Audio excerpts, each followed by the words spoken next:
A 56-year-old cosmetics entrepreneur has been elected mayor of the country's economic hub, Johannesburg. The DA's Herman Mashaba defeated the ANC's candidate Parks Tau on Monday, who had been mayor of Johannesburg since 2011. So, what sort of impact does it have for business in the city? Well, Marius Oosthuizen is from the Gordon Institute of Business Science. He joins us now to give us some insight on what Mr. Mashaba has in store for us. Marius, thanks indeed for coming in. Good to be here. All right, so Mr. Mashaba has a rags to riches background story. He's an accomplished businessman. Does that make him the perfect mayor for Johannesburg as far as business is concerned? Well, I think there is a view that says that Mashaba is a great example of a black South African that's made it successfully in business, coming to leadership at a time when the country certainly needs economic growth. And at the heart of that, certainly according to the DA, would be the role of business in driving economic growth, in driving jobs. Of course, there are concerns around that of whether the city will remain pro-poor, as the ANC would put it. And I think Herman has a challenge in balancing these two objectives. On the one hand, making the city a competitive, attractive destination for business. On the other hand, addressing the big inequality and poverty gap that we see around the city. All right, you just look at CEOs traditionally and business leaders traditionally. They are arguably a bit more irritable, a bit more impulsive, a politician, a bit more calculative. So he lacks on that politician side. He certainly has that nature as a business leader. So there's some pros and cons here, isn't there? I think there is. Take into account the city is an enormous institution, probably larger than any institution Mr. Mashaba has ever gotten near leading. So that will be a challenge just on an individual level, the capacity to lead the city well.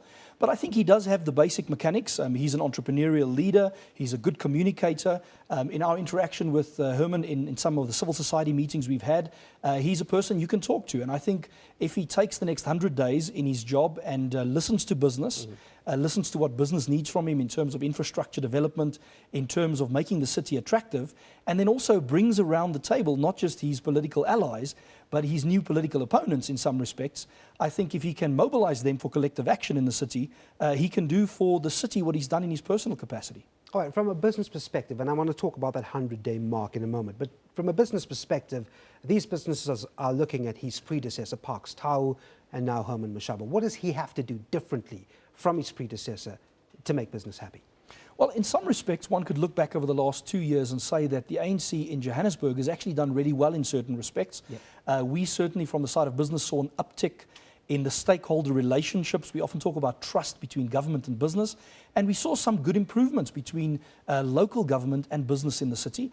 I think that Herman should continue that trend if he can pick up some of the momentum of that.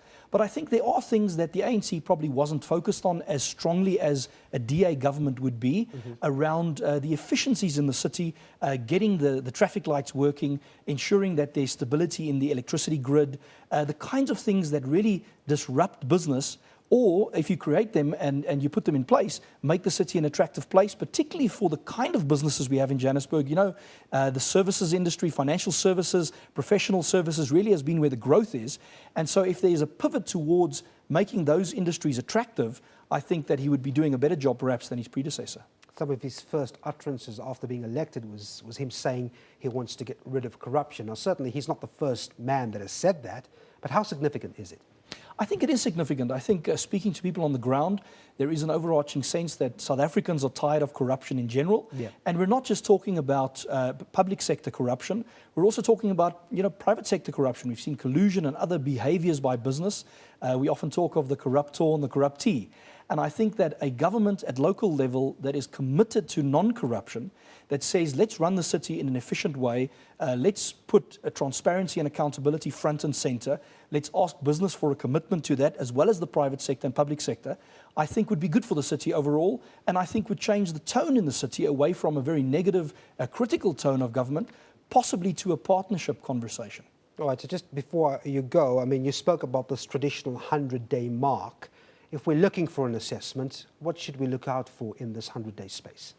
I think the big challenge, given the coalition politics situation we find ourselves in, where the ANC is the majority party in the council, but it is DA-led, the big challenge in the next 100 days is for Herman to meet with his stakeholders across the political spectrum, to mobilize them around a shared vision for the city, and then to begin to make the steps, the first incremental steps towards a program of action that's going to strengthen the city in the long term.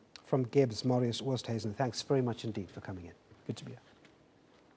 We'll take a look at more business news coming up after the break. Do stay with us.